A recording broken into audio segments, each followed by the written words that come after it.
Hey, good morning, everybody. Welcome to episode 31 of Cars and Coffee. And if you're a car guy like me and you want to learn more about performance, then you're in the right spot. I'm Kenny Brown. Over the next hour, we're going to kind of share some of my experience, my vast experience, I would say, from professional motorsports and building great cars, and share it with you. You can get the benefit of all the mistakes I've made, so you don't have to make some of them. But today we also have a special guest. Tony the Tuner is going to be with us a little bit later on. He's one of the top tuners in the country to give us a few tips on tuning your Mustang. And going down my handy dandy list that Carrie gave me, let's see. Oh, so stuff I forget to do. If you're on, we're live on Facebook and also YouTube. And if you are on YouTube, please subscribe to our channel. And if you click the little bell, I'm getting better at this, click the little bell, you'll get notifications on when we go live. Let's see, of course, questions, send your questions in. I'm always open to answer questions. Today we're going to talk a little bit about the IRS in Cobras. And we have a lot of people converting Fox bodies to IRS cars, which is really kind of cool. And I've got some, my artwork this month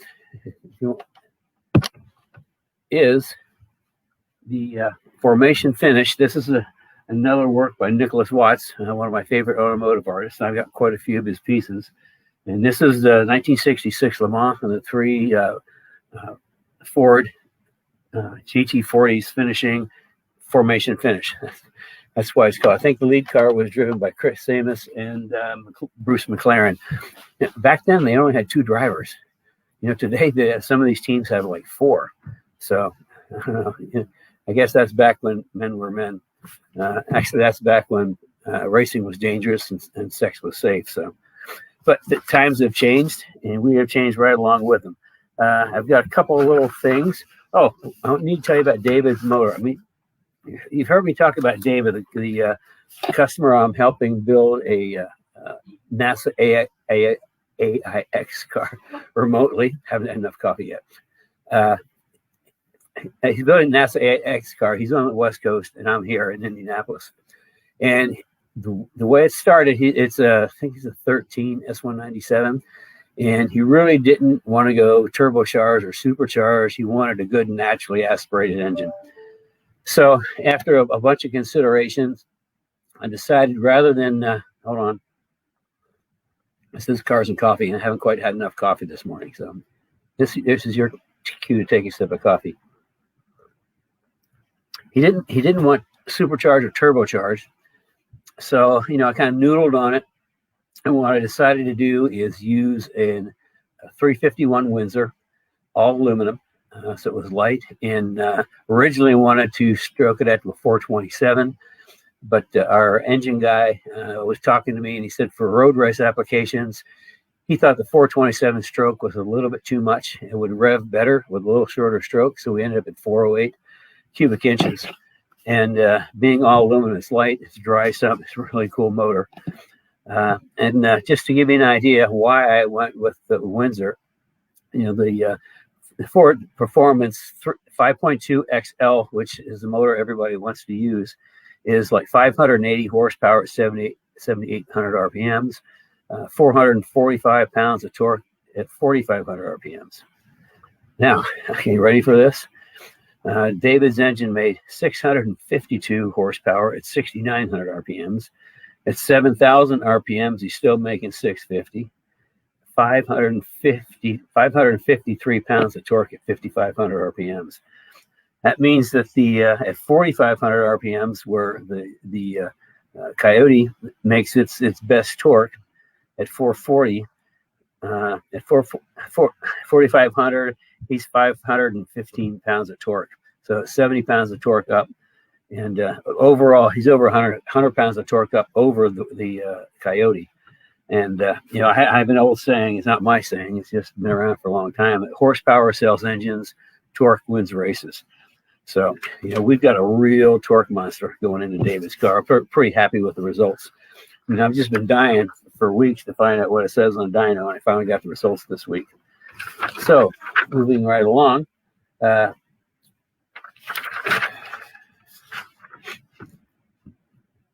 Oh, the thumbs up thing. She always highlights what I forget to say. Thumbs up, and of course, send some love with the little hearts. That really helps us spread the word. And if you've got some friends that you think could benefit from what we talk about here Saturday mornings, please share. It's the more the merrier. And if you're not a member of the Speed Therapy Society, I recommend that you join. I think we're over 500 members now, and it's all like-minded car people. There's a lot of camaraderie, a lot of chatter, lots of car pictures.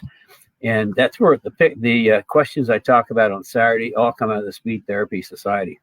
So if you're not a member, please join.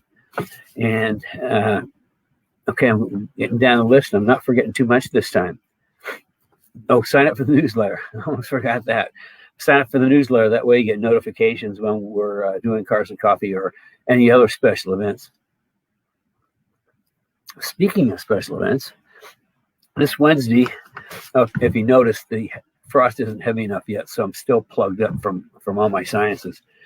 Although it was frost yesterday morning, but not quite enough. So I'm hoping it's like a bittersweet. I want a frost to kind of kill all the pollen, but at the same token, I'm not really looking forward to winter.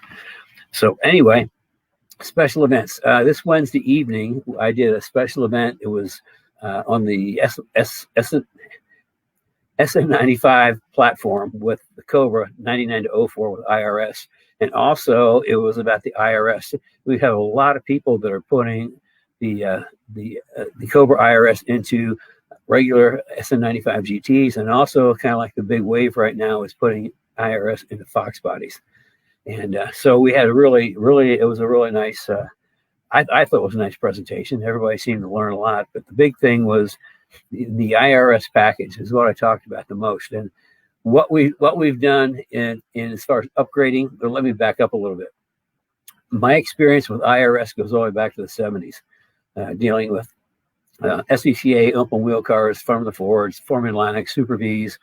And then back then I worked on a bunch of Triumphs, the Triumph TR6, the Spitfires. They all had independent suspensions. So when it came out in 99, the Mustang, it was no big deal to me. I mean, kind of like the rest of the Mustang world went into a tizzy because they were at the time maybe 99% drag racing, and they just didn't know what to do with it. Well, I knew what to do with it. So that's when we started working on it, and we've sort of, I would say, we are the experts for the SVT Cobra IRS. And we still support the 99-04 Cobras with suspension pieces and technical support. So it's a pretty cool platform, and I see us supporting the IRS for many years to come.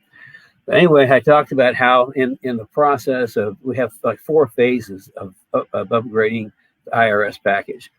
The first is to kind of stabilize the differential and steering. It's a forward torque brace and aluminum diff bushings. And with the aluminum diff bushings, we can actually put the pinion angle up, which in a lot of cases helps reduce driveline vibration. We had a car, and I can't remember, 2001, 2000, something like that. That the guy was suffering with driveline vibrations. He had it to his Ford dealer multiple times. They changed the drive shaft, axles, everything. It wouldn't go away. He brought it to us. We just put our aluminum diff bushings in and changed the stack around and put the pinion angle up. The vibration went away. And the other part of the phase 1 is the rear steer kit that actually takes some of the rear steer out. I didn't say bump steer, I said rear steer. What I found in testing at Road Atlanta with Ford Racing and their FR500, that's, for those of you that don't remember, that was an SN95 with double wishbone front and IRS rear. At the back end at Road Atlanta, there's a double right-hand turn. On the second right-hand turn, the car got loose. So when I came back, I started playing with my geometry program, and what I found is that when it gets to a certain point of roll, and don't ask me what it is because that was too long ago, when it gets to a certain degree of roll, both rear wheels steer the wrong way. So that's why I was feeling kind of not quite a snap oversteer, but just all of a sudden the car wanted to get loose at the back. So what we do is we actually modify the pickup point on the carrier to take some of the roll steer out. And we've had people tell us that it helps a lot in acceleration. They can see on the dyno, the wheels don't want to move so much. So that's kind of phase one. We stabilize the diff and the steering, and that's on the path to start to get rid of the wheel hop. Well, the wheel hop is due to a lot of soft rubber bushings, and the fact that when the tires grip, everything twists and release, twist and release, twist and release, and that's why you get the wheel hop, and there's not enough shock or spring to kind of control all the motion in the back.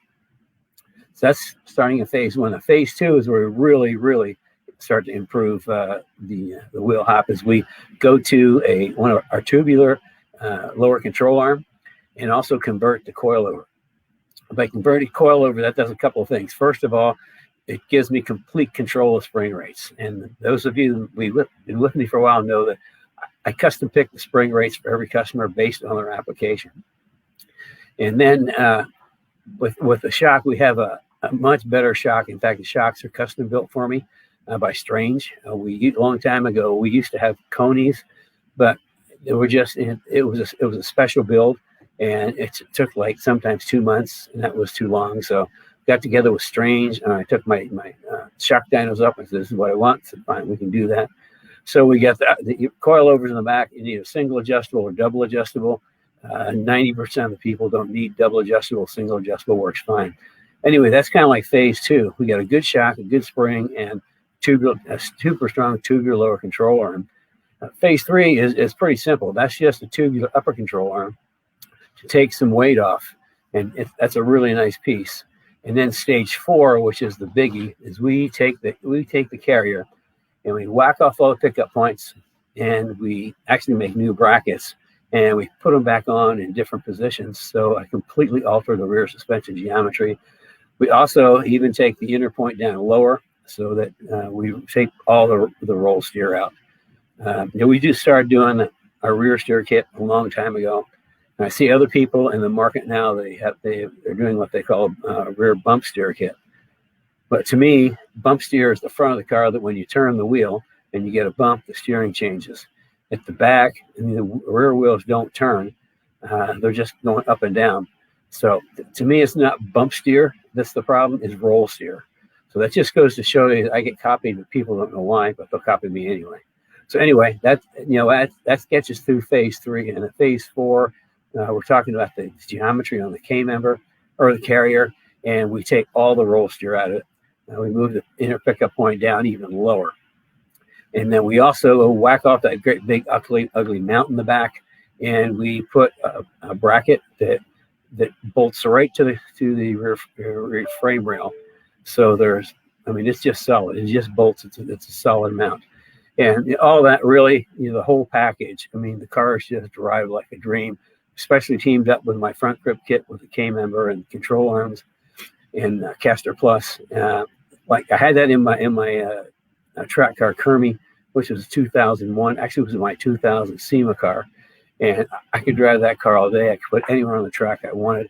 So we can really make this IRS geometry work.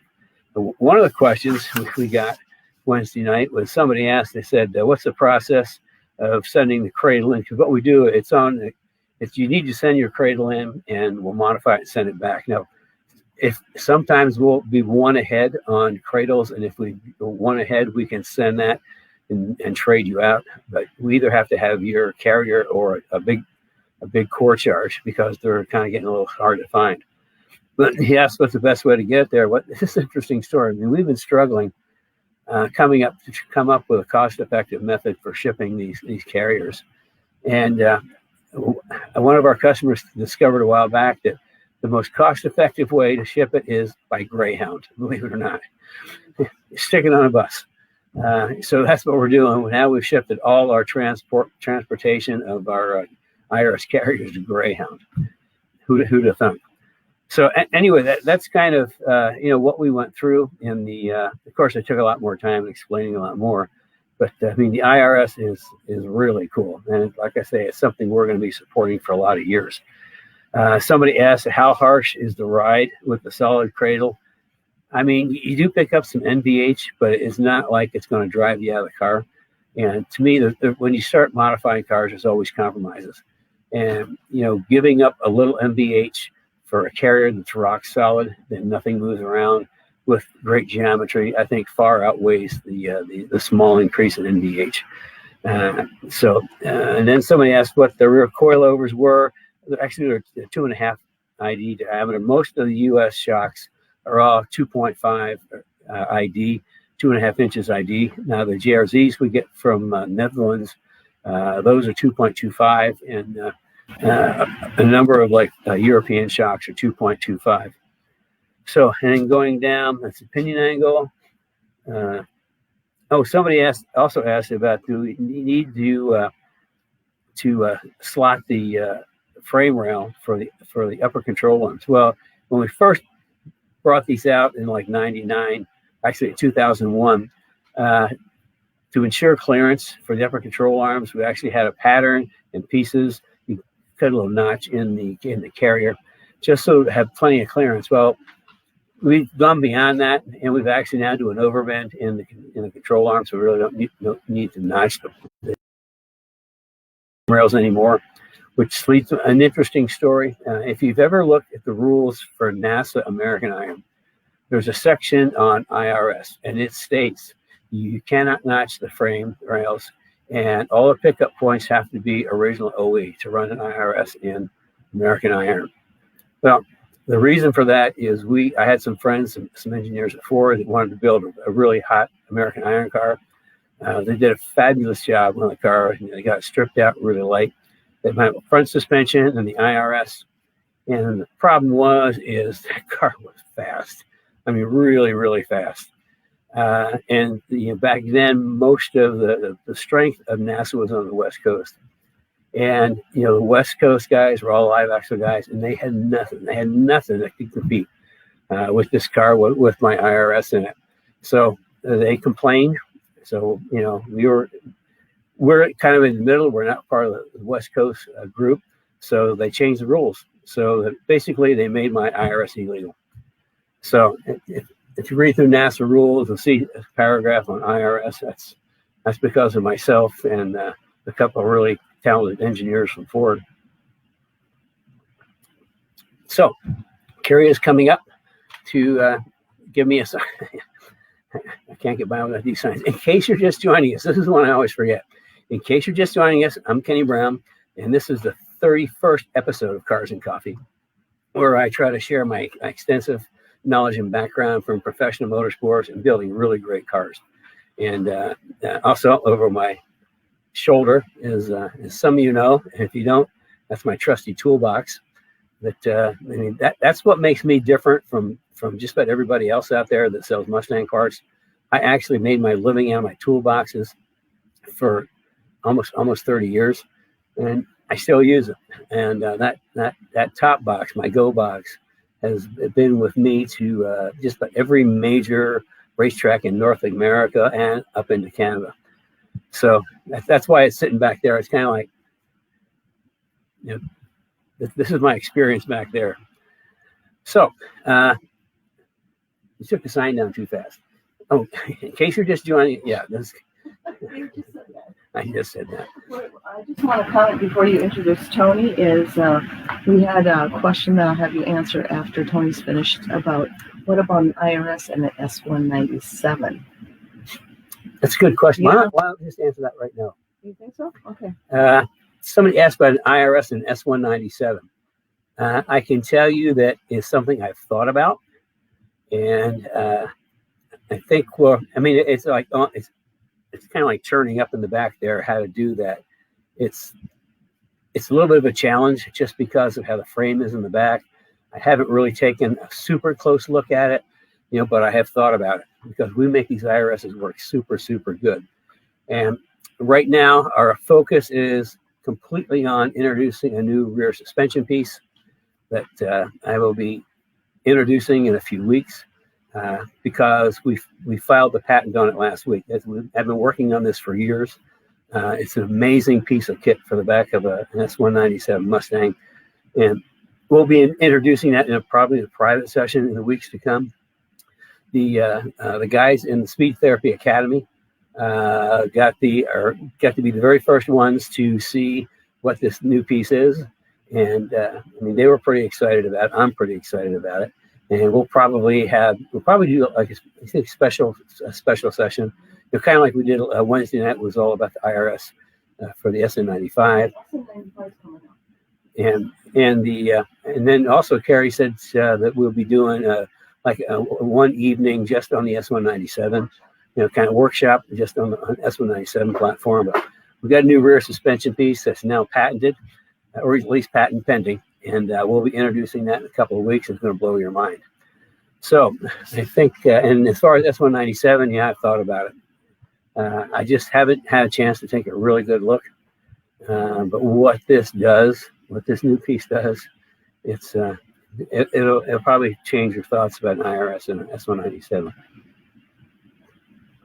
So with that, I'm kind of babbling on, and we should get to our super special guest star. He's one of the experts. I like to pull experts out of the industry, and we have like a full master class in the academy, which is the full evening. And Tony is probably one of the top tuner. He is the top tuner in the country. His company is Tuners Inc. And he teaches, he tunes. I mean, he's a really, really smart guy and a good guy too. So, good morning, Tony. Good morning. We've got some of our real cars and coffee people here, and could you share maybe some of the top tips in tuning a Mustang? Sure. I mean, so I thought about this the other day, and I was trying to figure out the best way to talk about it. I'll just talk about it in the perspective of the road racing stuff to begin with. Probably the most asked question of me of customers when they bring the cars in and they're doing the testing is, what tuning should I do to the car to help me for performance, but also when I'm road racing? There's a couple of things that we can focus on. Number 5, the first one is what octane you're running. The fuel is a primary concern. If you're running E85, that's a concern.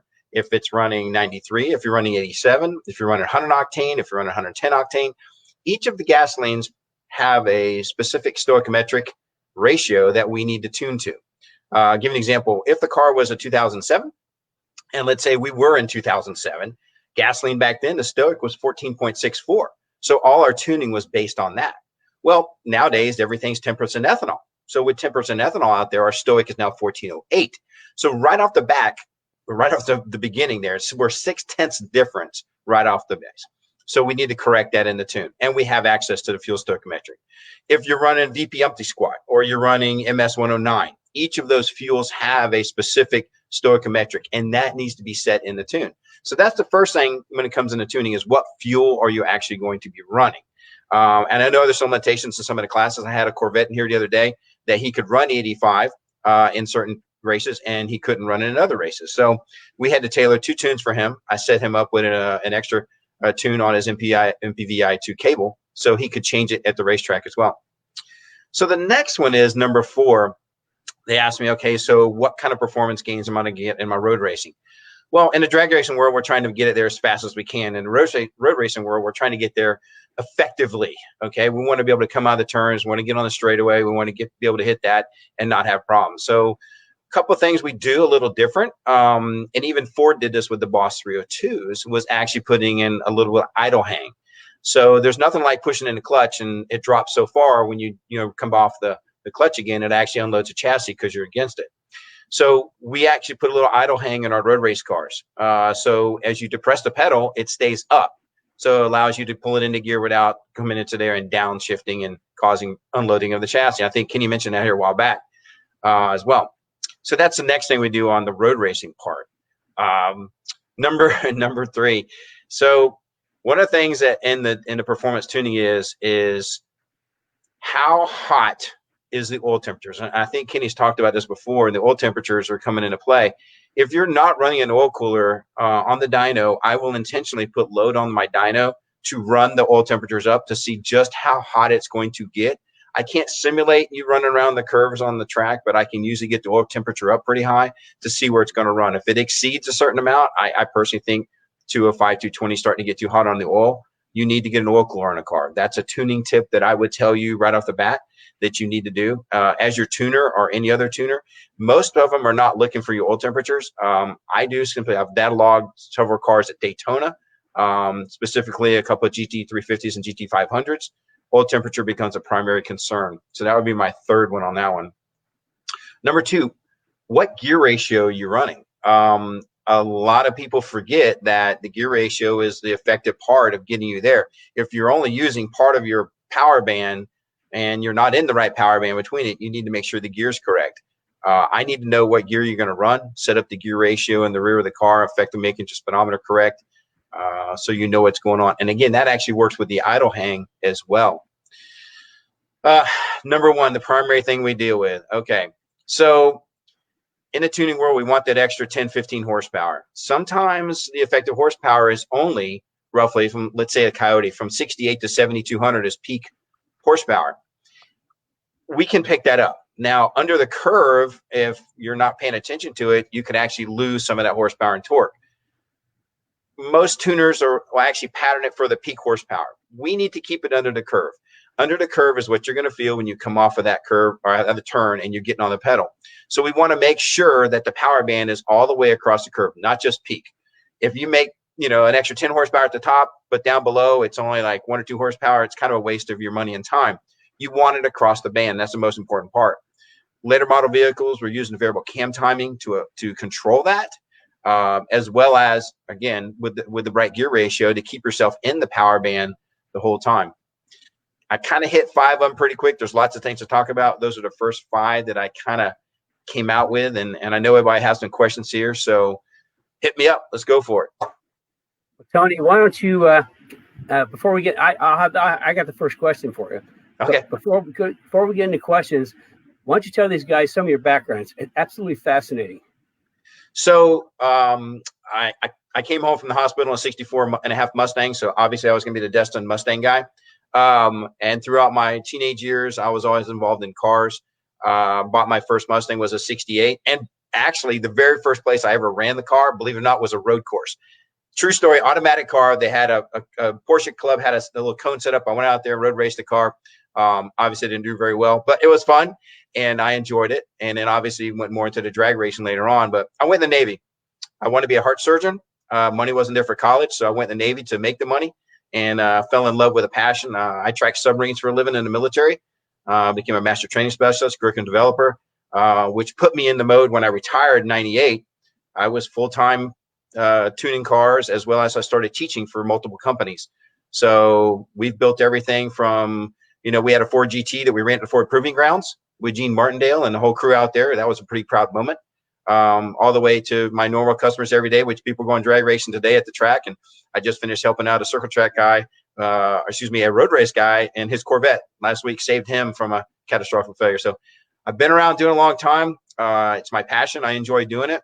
I've been doing it 35 years, tuning cars, from carburetors and distributors all the way up.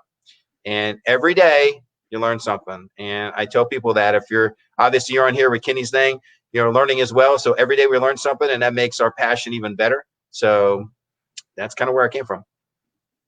Okay, well, I've got the first question.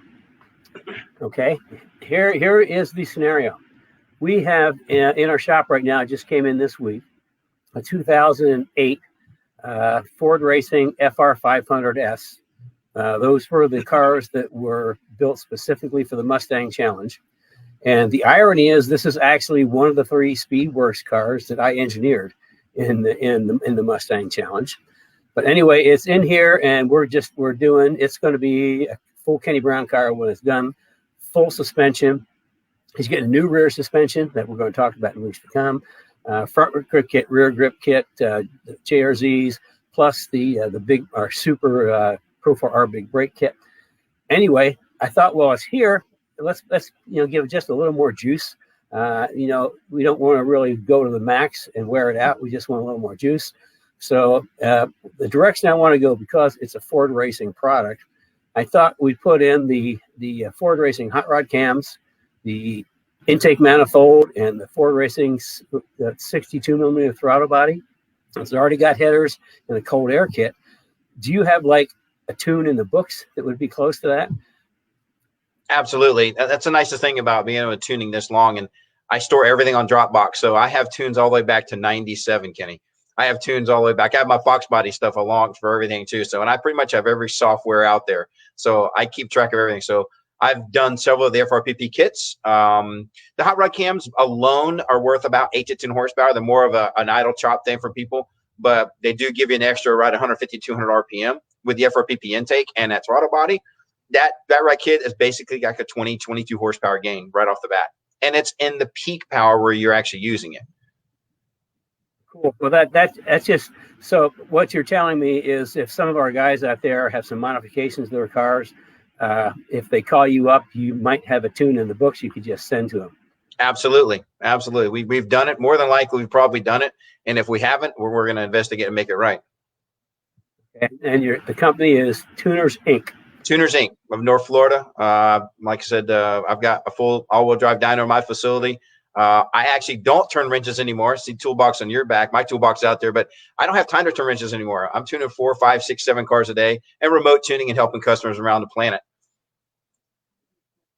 So, and I'm sure that they can find Tuners Inc. on the internet. Absolutely. So, okay, Carrie, have we got any questions? Yes, we do. Okay, our questions today is what type of information do you need before creating a custom tune file or calibration? Okay, so the question was, what do you need? What do I need to have to do a custom tune? The first thing is on a vehicle, depending on what software you're using, we're going to need to know the strategy, a device you're using. If you're using an SCT device or using an HP MPV i2, with the SCT device, I would need the strategy and the serial number of the tuner, of the handheld, I should say, and then a breakdown of a list of mods. What fuel you're running, what gear you're running, if you're running headers or not, what intake, throttle body, mass, air, all those things come into play for us to build the custom tune. Once we know that, we can build the custom tune, set it up. I always like the customer, and I will tutor them on how to data log the car. That is the most important part to me. I need the data logs to confirm everything's correct. 9 times out of 10, we'll find something that may be wrong that's not tune related while we're diagnosing the car. Okay. Well, that speaks to my question and somebody else's question at the same time. So, Carrie, we have another question. Yeah, sure. See, what if you need to return the ECU to a stock calibration or tune? So nowadays, one of the things people, when you have an SCT device, you just hit return to stock and it'll reload the stock tune back to the vehicle. If you're using a Diablo, the same thing. If you're using an HP MPV i2, you just return the vehicle back to stock with that. Very simple. If we're doing a tune on the vehicle and we do it on premises and then you leave and you need a stock tune in the future, I have no problem. I'll normally send out, I have a spare MPV i2 cable. If I've done it with that, I'll send that out to you, help you load the factory tune back on, and you're all set to go. And let's see, is the ECU, I lost the question. Does the ECU tuning affect warranty? Anytime you flash a computer, you take on the personal accountability that it may void your warranty. Now, according to the Magnuson Act in 1996, they have to prove that caused the problem. But here's a common thing. In the Chevrolet world, they want the DOD turned off, the automatic active fuel management. People turn it off all the time. They go to the dealership and they say, well, your active fuel management's not working. We're going to void your warranty because, your rear end's making noise. No, that's not the case. They can't do that. There's legal things involved with that. But there are flash counters. They can count the flash counters on the GM world. On the Ford world, they can see if the checksums have been changed. So what I tell people to do is find a dealer that works with you, that knows that the car's tuned or modified. 9 times out of 10, they'll work with you. If you come in there with a rod hanging out the side, don't expect Ford to eat it when you're responsible. If you were out road racing the car and it got hot in the oil temperature, that's not on Ford. All right, that's basically on personal accountability and at that point. But I have many dealers that I work with, as well as my customers around the world, that have very good dealerships that work with them. And it's go as far as say, hey, there's a tune in the vehicle. I know it's there. It's not going to happen. But if you come in there with a blown rod hanging out the side of it, that's a whole different story. Okay, next. This is from Bear to Drift. Does Tuners Inc. tune, I might not be saying, Tech EFI systems, Fit Tech? So Yeah, we tune a lot of standalones. Phytech, if it's a Phytech system, make sure you have the latest update on them. There's some older softwares and firmwares that were not working correctly. Phytech systems are great for cruising street rods and some road racing stuff. I would caution you that if you're going to use a Phytech system, make sure that you're using the correct wideband, make sure there's no exhaust leaks, and the fuel system upgrade needs to be done. But we do tune Phytech. Okay, that's interesting. And then Colby Ward has a question. How does remote tuning work? Okay, so it's pretty simple. The magic thing that we need to have is something called Team Viewer, which is downloadable free. I pay for it because I use a professional version of it. But you download Team Viewer, as long as you have a handheld or an MPVI2, I can remote in, set things up on your laptop that you can put to the car. I can look at your data logs, put the tune on there and actually do it live while you're sitting there. Most of the day, I usually probably do 2 or 3 remote cars a day for my customers around the world. And matter of fact, at 4 o'clock this morning, I was online in Australia. Wow. Good day, mate. So I'm curious, what was some like? What is like a cost to do your remote tunes for people? Okay, so if someone calls typical, I had a 99 Cobra guy, call me a couple weeks ago. He had bought an SCT device and he wanted to have a tune for it, and he wanted a remote tune. And it's just a naturally aspirated car. It wasn't crazy combination. He did not have a wideband, so I did have him source out a wideband. Very important to have that because we need to know what the air fuel is. Once we set it up, we had the base tune and 3 or 4 pulls on the street, and he was ready to go. Cost on that, he was looking at $250. Nothing crazy at that point. Depends obviously the combination. If you call me up with a twin turbo and supercharged vehicle, compound boost, it's going to be a little more obviously. But we've done all from naturally aspirated all the way up to twin turbo and compound boost. So that's interesting. That's like pretty reasonable because I know what it costs to go into a tuning shop and get a car tuned on a dyno. So that's a huge savings. Okay, another question, Carrie. Yeah, Bear to Drift has another question regarding the Phytech. Can you remote in on a Phytech? Absolutely. If, like I said, Team Viewer, as long as you have Team Viewer software, I can remote in on the Phytech and adjust accordingly and take a look at the things. No problem. You're looking at the same thing I would be in the software. So as long as we can access it, we're good. On a laptop, that's the key. Okay, I have a 2-part question here from Brian West. When swapping engines across generations, do you have a recommendation for standalone engine management, and how do you make everything else continue to work for street? Okay, so a couple things. Dealing with a later model vehicle, if you're using a control pack, obviously the control pack's not going to control your dash. So if you're trying to keep everything on the dash working and you're swapping from a 5.4 to a 5.0 Coyote motor, something like that, it's going to be hard to make the dash inputs work. It's not impossible. I've seen it done. If you have exceedingly a lot of money, you can do a Motec system, have an OS written that will control everything. So it is not impossible, but the OS costs you around $9,000 to $10,000, and I'm sure some other people could chime in on that. But there are capabilities of doing that. The common swap seems to be the Coyote as of late. I have a 3-valve car that we just finished a swap in. Obviously the dash did not, read certain things. I was able to make temperature reading and some other things, but he ended up doing a different dash. He actually picked up a Coyote dash and had inputs done to that, which actually helped. So it's not impossible to do, but in the swap world, you kind of get some compromises that you have to deal with. That just made me think of something. What if somebody like put a Coyote into an SN95 and had something like one of the Holley injection things with the Holley dash? Oh yeah, that would work. So, you make that work? The Holley system's awesome. I went to the Holley schools. I go to school all the time myself, guys. If there's a school out there that somebody's putting on, I go to it because I want to learn every day. The Holley tier schools were awesome. If you ever get a chance to take them, do it.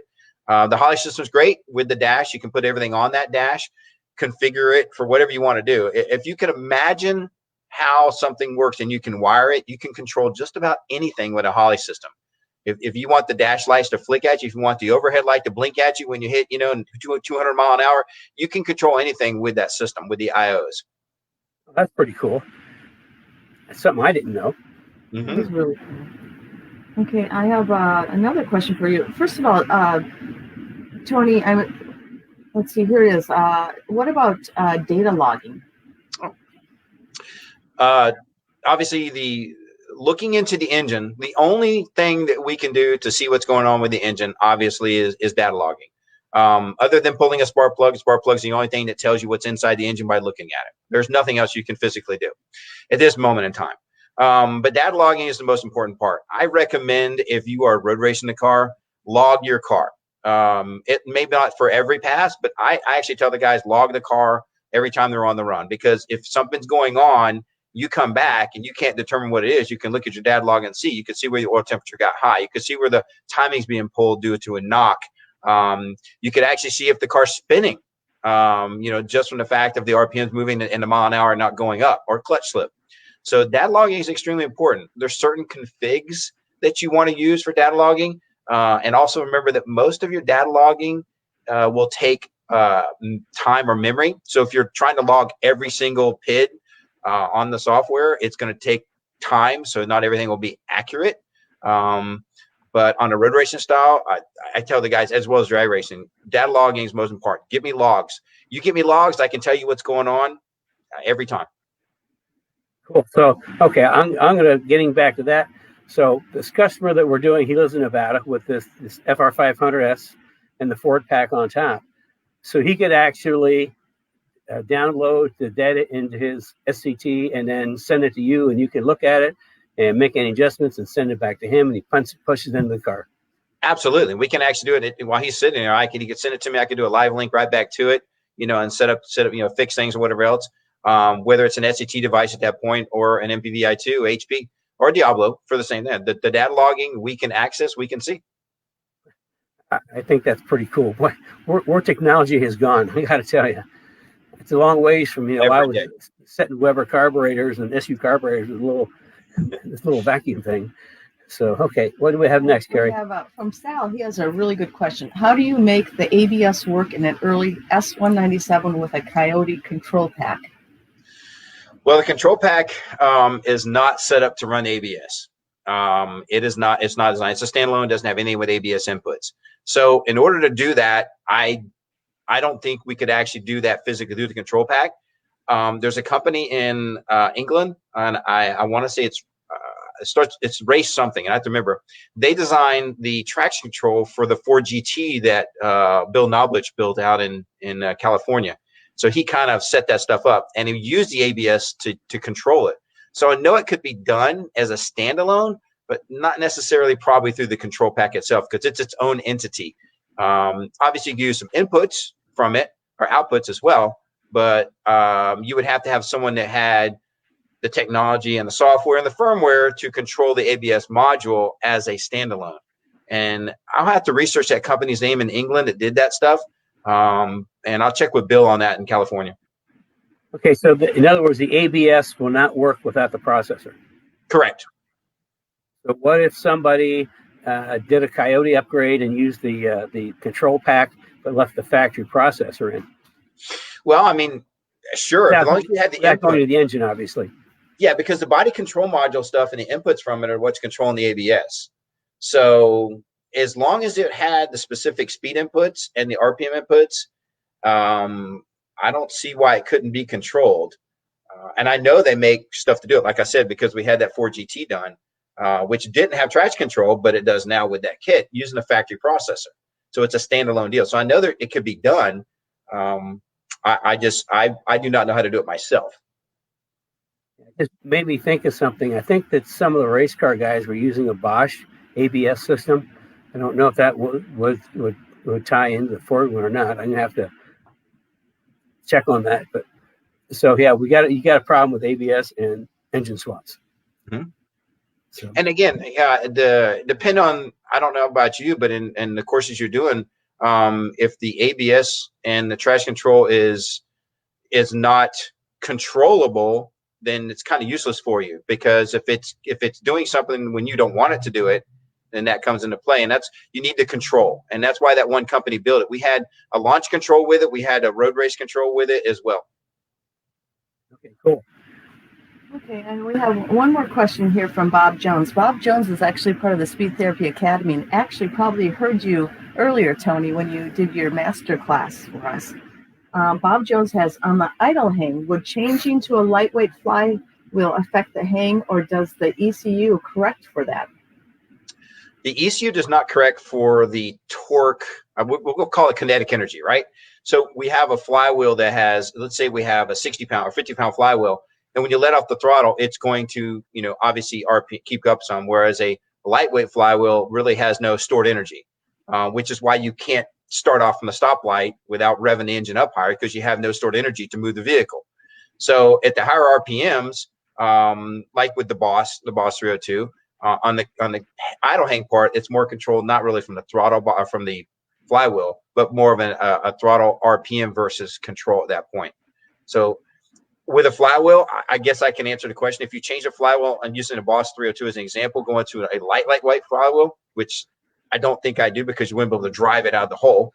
But if you did, I don't think the idle hang would really be affected, simply because you're using the RPM versus throttle body angle to control that idle hang. Okay, cool. That reminds me of something else. Sure, everybody would like to know about. I know that when, like on the Coyotes, if you go to like a lightweight aluminum flywheel, there's something in the engine that has to be, you have to like rev it up or do something like that. Go ahead. Okay, so anytime, and this is because Ford built this way, the Coyote mode, and most of your late model Fords are this way as well. The crank sensor ring, the actual crank sensor ring is on the back of the crankshaft, and it sandwiches between the flywheel or flex plate, between the two. If you disturb the flex plate or you disturb the flywheel, doing a tranny swap or converter swap or whatever else, if you disturb that, you have to go back and do a crank relearn. And here's why. That actually ring could move plus or minus 8 degrees. So you can imagine the catastrophic failure if they're off on the 8-degree positive side. Okay, so it could be really, really bad. So whenever you are done, you should always get it up to temperature before you run around and drive the car. Get it up to temperature, do a crank relearn, which you can do through an MPVI2. You can do it through your SCT device. You can do it through the Diablo device or an N-Gauge. So you have to do a crank relearn whenever you disturb that. And that syncs up the cam timing and the crank timing for adequate spark timing as well. Oh, that. I think everybody needs to know that, because we get people all the time that put a lightweight crankshaft or lightweight flywheel in, and they'll pick up like a weird miss. Yeah, you'll get code 315 and random misfire 300. In 2011, so the reason I found this out, we actually did several of our first 2011 Mustangs, and we were racing them, and one of the clutches went out. It went to the dealer. They put a new clutch in it. The guy picked it up. The next day calls me and said, "Hey, I blew my car up." And I'm like, "What?" He goes, "Yeah, I'm taking it back to Ford. The motor blew up." He says, "I wasn't even driving it hard." So it didn't even have a tune in the car. So one thing that he called the Ford dealer and says, "Oh, we'll bring it in. We'll check it out." So he brings it in there, and they're like, "We don't know what happened. There's no tune in the car, and we're not sure." Well, during that period of time, Ford started realizing something was going on. So they realized that the shops, the repair shop, was not doing the crank relearn, and it was costing Ford a lot of money. So now if you go to Ford and you have something done, at the end, the very last thing on that sheet is crankshaft relearn successful or not. And they will not release the car unless the crankshaft relearn is successful. So, and most of your mom and pop shops and other shops don't know this. So it took a little learning curve. And I did a Tech Tuesday on this, matter of fact, just last week from the tuning school. That's the school that I teach for out of Odessa. And we have a bunch of information on there. One of them was I just did the crank relearn so people would understand how it worked and was able to function and do it. So if you have a late model Coyote and you've never had a crank relearn and you did some work to the transmission, it's a simple process. Get it done. Make sure it's safe.